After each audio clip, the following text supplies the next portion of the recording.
Hey, what's up everybody? I don't know how many of you all are planning to watch the Super Bowl this coming weekend. I don't know how much of a sports audience I have on this channel, but today, while the Super Bowl is kind of the trigger for me talking about this topic, the sport itself of football is not what I am talking about. What I'm talking about is the extracurricular activity of sports betting and gambling that promises to be one of the biggest gambling days when it comes to the Super Bowl this year. Now, ever since the federal ban on sports gambling was lifted back in 2018, numbers in terms of people participating, the amount of money being spent on gambling increased year over year, and this year is going to be no different. So what I want to talk about today are just some of the numbers around sports betting, some from last year and some from current surveys done by NerdWallet about the gambling habits of American adults. And then we'll talk about some of the problems with that, how people are getting tricked into gambling more, and how if you're having a problem or if a loved one is suffering from gambling addiction, how can we get out of that spiral? As always, please do like and subscribe. That helps the channel to grow and for us to tackle more content like this. Please like and subscribe. Let's dive into the video. So like I said, the Super Bowl is just normally one of the biggest gambling days of the year. This is based on an article from last year. So this is last year's Super Bowl and the numbers promise to be even bigger this year. But 26% of American adults, so that's at least 1 in 4 American adults were planning to bet on the Super Bowl last year, betting a combined total of $23.1 billion. That was up from the previous year, 2023, which was only at $16 billion. So over a year, people bet $7 billion more than they did the year before, just on one day of sporting event. Now, this is the original article that caught my eye. Fortune reported that NerdWallet conducted a survey of 2,000 American adults. So not completely a representative sample, but a decent sized sample at least. They found that 20% of adults have bet on sporting events in the last year, and given the Super Bowl numbers, probably more than that. They found that the average amount of money spent on gambling was $3,284, with the median being around $750, which means that there were some extremely high numbers that brought the average up and skewed the average that way while the median stayed closer to the 700s. And one of the really problematic things that caught my eye about this article in particular is that while we talk about gambling addiction or any other addiction, 31% of people who gamble view gambling as an investment, as a way for them to save up money in the long term, that they view this as a productive way of spending their money and being able to earn more in the long run. And while that may be true for some people that they are going to be able to win consistently, what Fortune also reported was that bookmakers take advantage of people's cognitive biases to keep them gambling and build up advantages for the house along the way. So again, you end up with the same saying that you would say in Las Vegas, that the house always wins. There are built-in biases that work against us when we are gambling and make it very uncommon for gambling to actually be a wise investment strategy for people. And what that means is that people will accrue debt, have overdraft fees, and overall have unstable financial situations for their household. And especially for a time when things are getting more expensive, people are trying to look for quick money through gambling. But what we find is that that's a losing proposition for the majority of people, and that this is actually leading to financial instability for a lot more families than it leads to financial security. So we're going to talk through some of the cognitive biases that these bookmakers might take advantage of, or that are just built into the system of sports gambling now that it's been legalized, and how, if you have a problem with gambling, how you can find your way out of that challenge. So here's the thing when it comes to legalized gambling, or if you think of any other addictive substance or behavior, because it's legal, we equate that to it being safe. Think about when marijuana was legalized, or since vaping and cigarettes and alcohol are all legal, people have this assumption that because it's legal, therefore it must be safer than illicit substances or illicit behaviors. And that's not necessarily the case. There might be a lot of other factors, mainly money, I would imagine, driving the legalization of gambling, same as with the legalization of marijuana or the way that the government has managed alcohol or nicotine. It might have more to do with money rather than the actual safety of the behavior or the substance. But that's what happens when you legalize something. It changes the perception around that thing. So people assume it's safe, it's government approved. There are less pitfalls or less traps associated with it, when in reality, all of those things have a significant potential to damage your livelihood and your life. It's also tricky because there's this air of it being regulated. So again, It lends to that air of safety, which may not actually be the case. And of course, you get a lot more people into it because now it's legal. There's an avenue for people to get into this activity that is supposed to be regulated and maybe was less accessible before. You know, you see ads for that every other ad when it comes to the Super Bowl or other sporting events, things like betmgm or ESPN. There are just so many ways now to onboard onto what could be a very life-damaging or life-altering behavior. So let me talk about some of the cognitive biases or distortions that work against people when it comes to gambling or feeling like you're actually in control of your gambling behavior when you may not be. One of those things is intermittent reinforcement. And this is one of the trickiest things to wrap our minds around, but intermittent reinforcement is basically that you don't know when you're going to be rewarded for doing a certain behavior. And what research finds is that that is one of the strongest reinforcers. You would think that a more fixed reinforcement schedule might be more reinforcing, such as, oh, hey, I go to work for 2 weeks and I get paid the same time every 2 weeks. You would think that might be stronger, but what's actually stronger is, oh, I keep pressing this lever and I don't know when it's going to pay out. I don't know how much I'll win, but I'm pretty sure that I will win sometimes. And that happens in gambling too. You win just enough times that you are reinforced to keep going back. Maybe this time is the time I'll win. And this is really evident in slot machines, of course. Like, that's basically a Skinner box for people where you are training people to keep putting money in, keep pulling the lever, and at some point you imagine that you will win. And what happens is people overestimate the chances that they'll actually win and how much they will win, because the rush of winning overrides our sense of logic. And it's like a drug in that way. And so what happens is intermittent reinforcement behaviors that are created using that method are very resistant to extinction. That means that it takes a very long time for that behavior, that trained behavior, to go away. And it's also more persistent. So we are telling ourselves, oh, next time I'll win. Next time is the one. I'm definitely gonna win this one.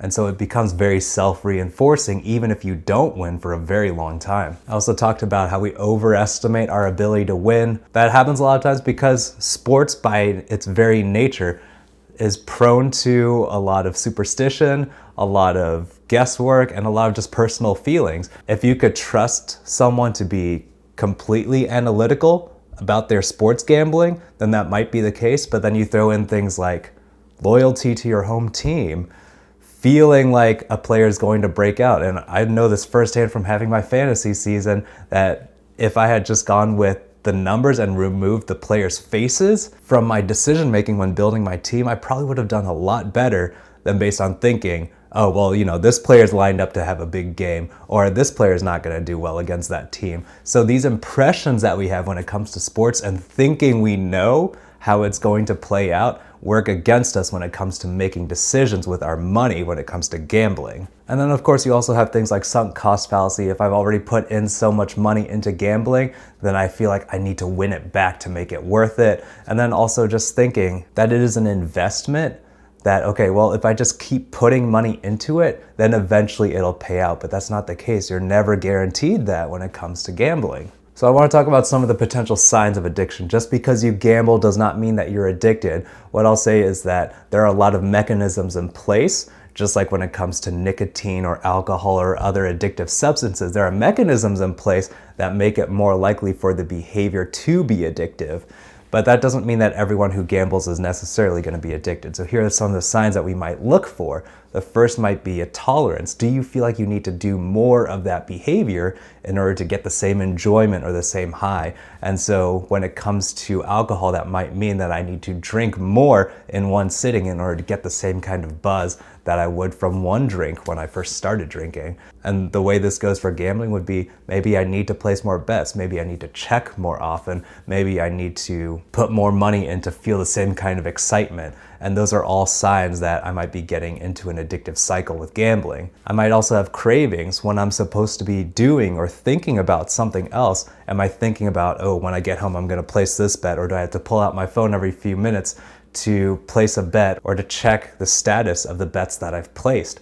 Those might be signs that it's starting to take over my life and warping the way that I interact with the world and that I see things, and that I'm being driven by the desire to bet, to gamble more and more. And withdrawal is a sign of addiction as well. What happens if I don't gamble for a certain amount of time? Do I have difficulty regulating myself, or do I feel off if I'm not engaging in that behavior? Those 3 signs of tolerance, cravings, and withdrawal are kind of the hallmarks that we would look for when it comes to addiction. There are other ones that we would look at in the DSM as well, but those are things to look for if you feel like you or a loved one might be struggling with that problem. That could be a sign to go seek professional help. And so while we're talking about getting help, this is some of the ways that we might be able to get out of that cycle of addiction.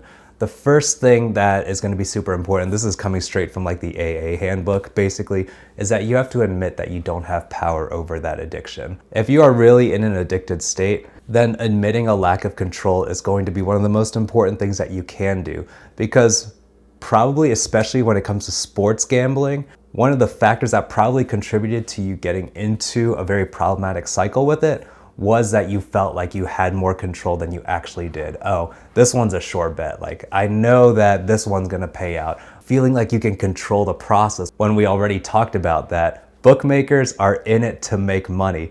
They are using our cognitive biases or the thoughts or beliefs that we have that we know this sport well enough that we can predict what's gonna happen. They're using that to make money off of us. And so the sooner that we can admit like, hey, I don't have control of this process, I am not as smart or knowledgeable as I think I am when it comes to this process, that's going to be a huge first step to changing our beliefs around gambling and allowing ourselves to get the help that we need and recognizing that there may be a problem. And when you are able to recognize that, then yes, absolutely, get help. There's a lot of cognitive work that we've talked about, a lot of behavioral theory that goes into what makes gambling addictive. And so seeing somebody who's trained in CBT for specific topics like gambling and addiction can be very helpful in rewiring and changing around some of those behavioral and thought patterns to be able to be more productive, to be wiser about the way that we spend our money and our time. Another piece that the article touched on indirectly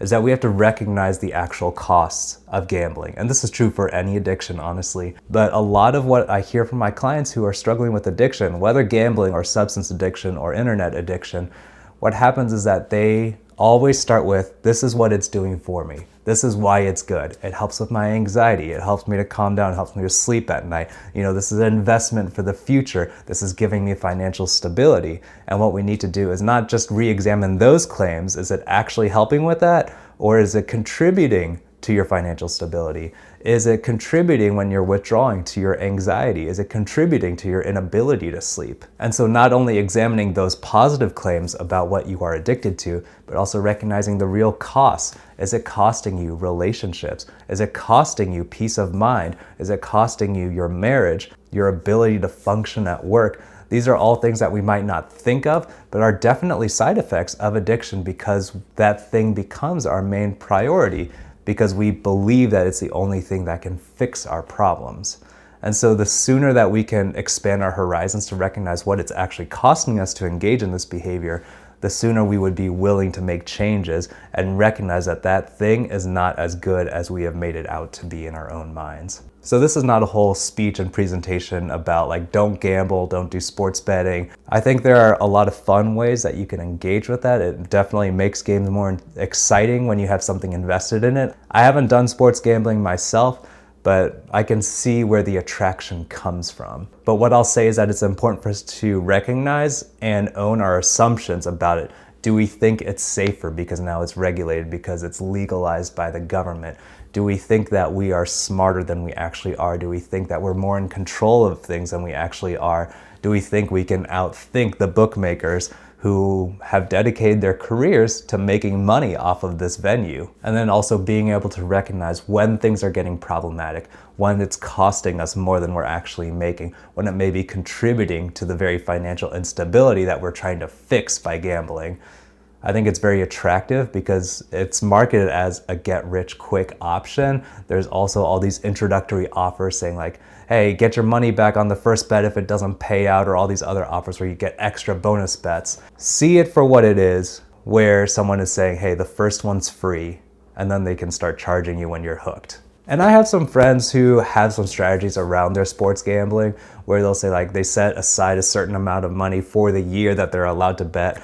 and that they are okay with potentially losing. Of course, they're not hoping to lose that money, but they're hoping to make more from it, but they're not making it a way of life. They're not taking away from their savings in order to gamble. And at that point, treating it as the entertainment that it is, not as a way of earning a living. So those are some of my thoughts about sports gambling. Like I said, I hope this doesn't ruin your Super Bowl watching experience, but just giving us more awareness that it's not just, oh, if you have a problem with gambling, seek help.